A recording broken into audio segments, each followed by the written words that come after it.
is good, YouTube? Quinn Wade Basketball Analysis coming to you with a quick video. I wanted to let you guys know I got some new merchandise available, not just t-shirt anymore. I got different type of t-shirt, different type of shirts and logos that you can purchase on my spread shirt, and also hoodies now. We have expanded and added more to the channel and more merchandise for the brand. Thanks for supporting. It will be in the description and the links will be in the comment section below. Thanks for helping me and supporting the movement. Quinn Wade Basketball Analysis. I'm going to check out the video. We're going to talk about Mikal Bridges this weekend, a guy that can play off the ball, a specialist at that, being able to cut the backdoor, have a high IQ, can play well off others. He's playing with a guy named Devin Booker and DeAndre Ayton, both guys that can create their own shot when needed and also play on and off the ball. And Mikal Bridges fits that perfectly, as you see him getting backdoor cuts and spot up threes. And that's going to be his main role, playing off of Devin Booker and DeAndre Ayton if he stays in Phoenix, which it looks like he will. And he's going to be a perfect complementary piece alongside them. If you think Trevor Ariza was good, Mikal Bridges is a younger, more motivated player than Trevor Ariza at this point. Plus, he only signed a one-year deal, so they're going to have to replace him eventually. And this guy can play on both sides of the court. And this is the perfect example of what you want him to do. Devin Booker and Ayton are not known as great defenders, but he's a guy that can communicate, and he switches hard and still stayed up with an athletic point guard and got a steal, a deflection basically, but he still got to stop. And here again, he just plays, stays smart, doesn't reach in, doesn't do anything stupid and get a block.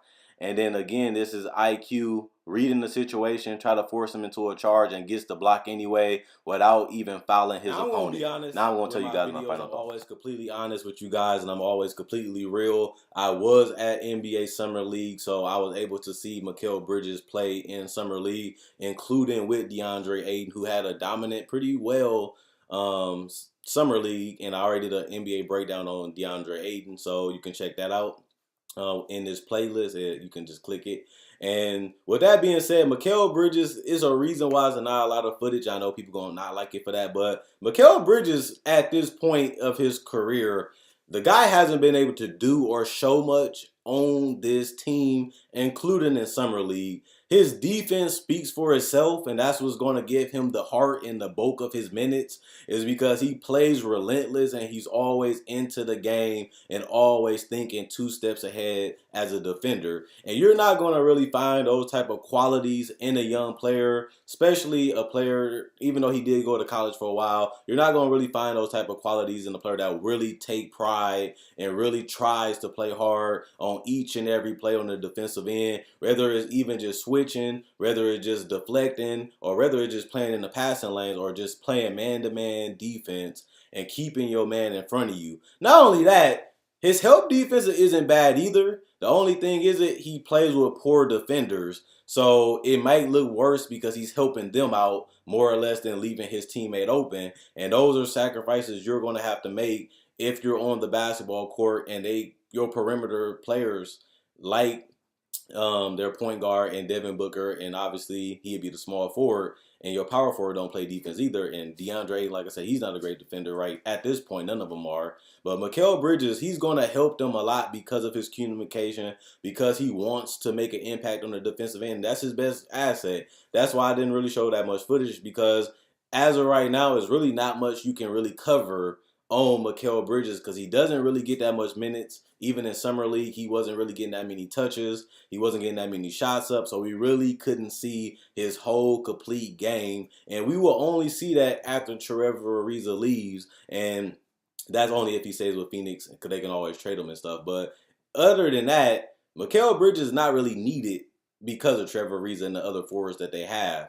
So I can't really show you guys all this footage and this is what he can do, this is what he can't do, this is what he can improve, because it's not there. All I can tell you is what Mikal Bridges can bring to the table, and that's why I started it off with his offensive game, because this guy can play off a team. You talking about people calling DeAndre Ayton and Devin Booker the next Shaq and Kobe, which they did multiple times this generation, even with Wiggins and Towns.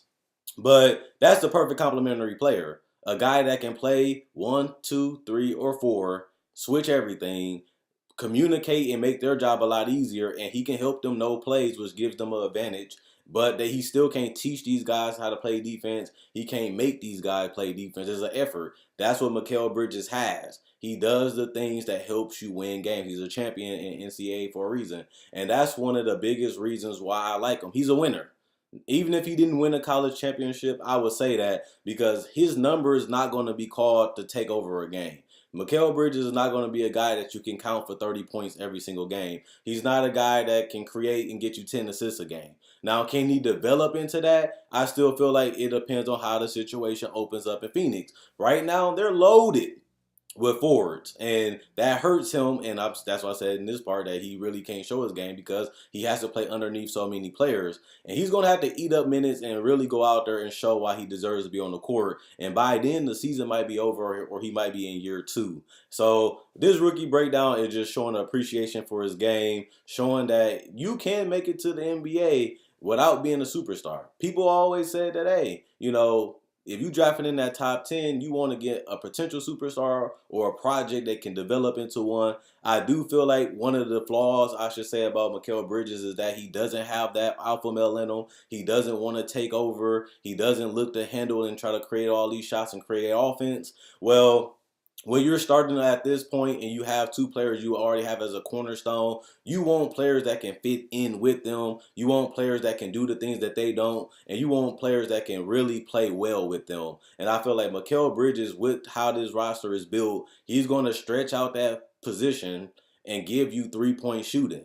Plus, he can play with other guards and forwards because he doesn't play with the ball in his hands. So that's always a good thing. And people compare him to Kawhi Leonard and Paul George. And the only reason why I would necessarily agree, not just because they was great defenders, but they didn't come into the league having that mentality, I'm going to be a superstar. I want to take over. I want to take all the shots. They came in and bought into a concept.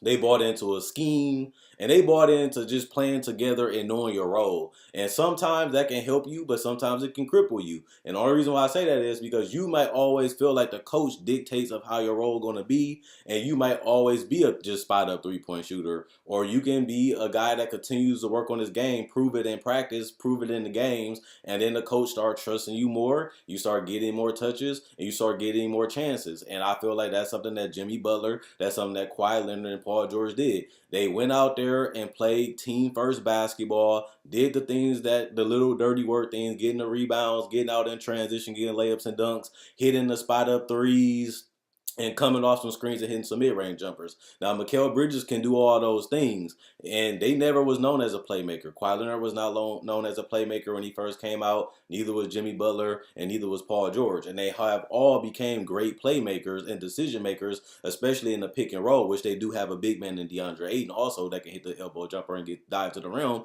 and get layups, dunks, and he can post up from time to time. If you dump it off to him, he can finish with either hand. So that's an advantage with playing with Devin Booker and DeAndre Ayton, is that he doesn't have to be that guy right now. And they don't need him to be that guy because they don't even utilize him that much. But I do see him playing hard, like I showed in the footage. I do see him being a valuable switch defender. I do see him causing disruption and being a guy that you say, I like that guy. I like what he brings to the table. And I can see him fitting in on any roster right now because of his ability to think and know the game. And that's something you don't really teach. It's something that you want to tell people, you want to preach to people, but you still have to want to play defense. You still have to want to get the stop. You still have to be disciplined so you don't foul, you don't give them free throws. Like I said, you watch the footage, he's not fouling. He's being physical, he's holding his position, and most importantly, he's staying in front of his man so that way, once they get by him, he can size them up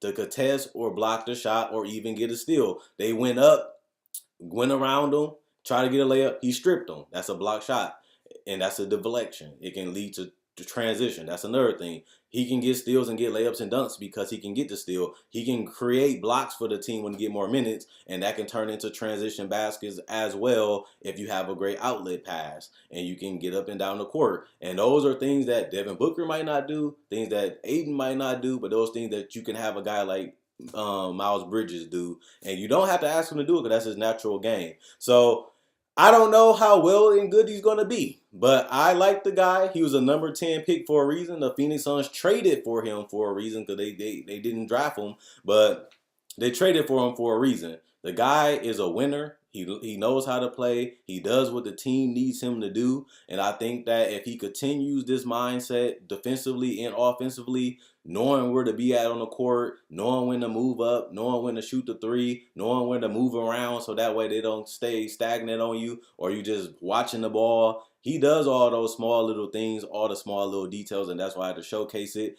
But I think he can become a good playmaker.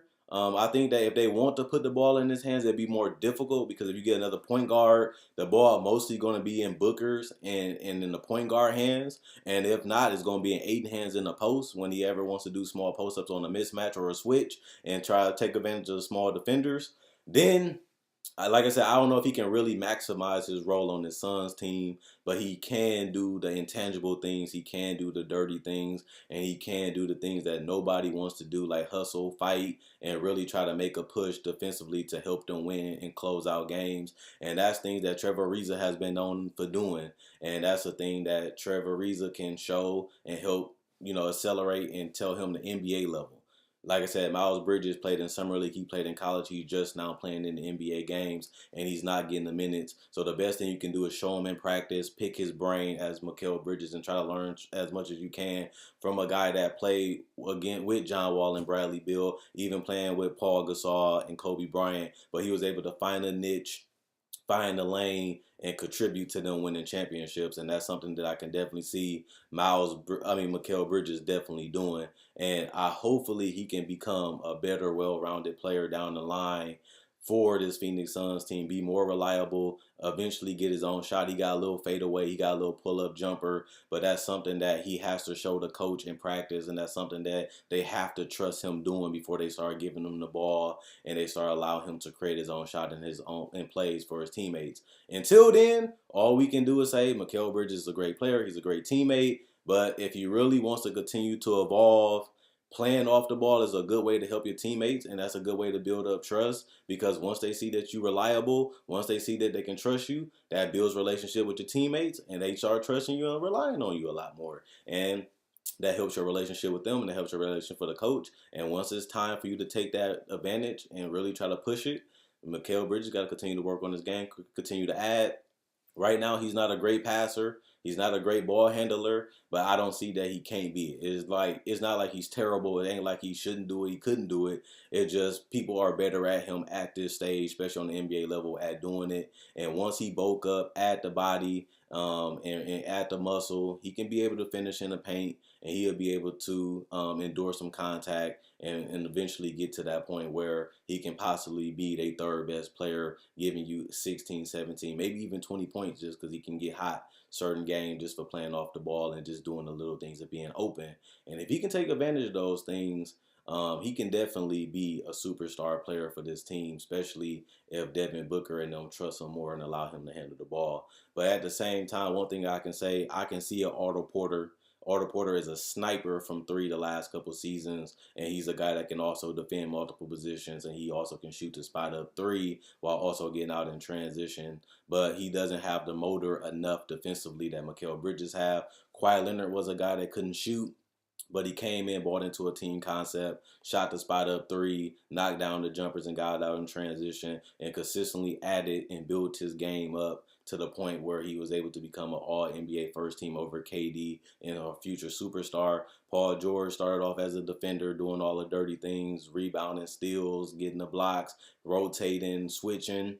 And now he's a guy that can handle the ball, create his own shot, snipe from three on or off the ball, while also being able to play make and create in the pick and roll or just create his own shot in general. These are guys that started from the bottom. They wasn't lottery picks. They was lottery picks. They was in that top 10 and below. And they was able to become diamonds in the rough, starting off small, starting off as a role player, and eventually working and trusting and gaining those things. And I think Mikal Bridges can do it. I just want to see if he wants to do it. I see he wants to be a great defender, and he is that already. And that's why he's getting a lot more minutes in Phoenix. But do he want to handle the ball? Do he want to be a takeover guy? We all want the money, we all want the fame, but you got responsibilities. Do he want those responsibilities, or is he just going to let DeAndre Ayton and Devin Booker stay ahead of him? That's the thing. That's going to be the question to me about Mikal Bridges. Do he want it all, which is not bad, or will he just fit in? And if he fits in, he's going to be maybe not on the All-Star team, most likely just a role player like Trevor Ariza never made an All-Star team. Otto Porter never came close either. Or will he continue to evolve and advance his game and fill it out as the years go on and pick their brain and understand the game? Devin Booker, one of the best creators in the game, whether it's passing or scoring and even being able to shoot off the dribble. If he can learn some things like that from Devin Booker and still get a point guard that can collapse defenses and put pressure on the defense, this team is going to have great outside perimeter threats while also being able to break down the defense and help Aiden get layups and dunks and finishes at the rim because they can create their own shot. Plus, they get the floor space and they make it open. So if you do help, they can snipe you from three. And if they get a team like that that's dynamic and have multiple ball handlers while also having a dominant inside big man, they're going to be tough to cover. But this is years from now. I don't see Mikal Bridges making that impact right now. But if you're talking 2 to 3 years from now, I can definitely see him as the body comes, the IQ comes, the knowledge comes, and then the skills come, and then you polish them up. Mikal Bridges can be just as good as any forward that has came out the last couple of years if he has the mentality and if he really wants it. But if he wants to fit in and help his teammates win and do what the coach asks him to do, then he's just going to be a role player or even just a borderline all-star caliber player, a player that you respect and you know, but not a player that, you know, Trevor Ariza or Otto Porter that gets the superstardom. So it's up to him and it's up to the coach and it's the way they use him. But it's also up to him to continue to put in the work to get to that level if he really wants it. That's all I got to say. Check out my website, analysisplayground.com. Link in the description comment section below. Check out my Facebook page, analysisplayground.com. Link in the description comment section below. Like on Facebook to show support. Thanks for liking on Facebook. Thanks for watching the video. Check out the rest of my NBA rookie analysis breakdowns. I done did over 12 of them of all the superstars in the lottery besides Mikal Bridges and Mo Bamba, which I'll be doing on Sunday, which is tomorrow. So if you catch this video later than Sunday, check out my playlist to check out all the rookies from this year and past years and enjoy. Thanks for binge watching. Thanks for continuing to support the channel. Check out my spreadshirts, sweaters, t-shirts, everything available, even hoodies, even water bottles, mouse pads, and even something like a pillowcase. We got it all now on this channel. Thanks for supporting the movement. Continue to watch the videos because I love making them. That's why I continue to go. Quinn Wade Basketball Analysis, I'm gone. And let me know, is he going to be a role player, Otto Porter, Trevor Ariza? Will he be a superstar, Kawhi Leonard, or will he be a good complementary piece like Paul George is right now for the Thunder? And he did get to the Eastern Conference Finals, and he hit some big shots, and he did go a Game 7 against LeBron. That's what putting in the work do for you. I'm gone.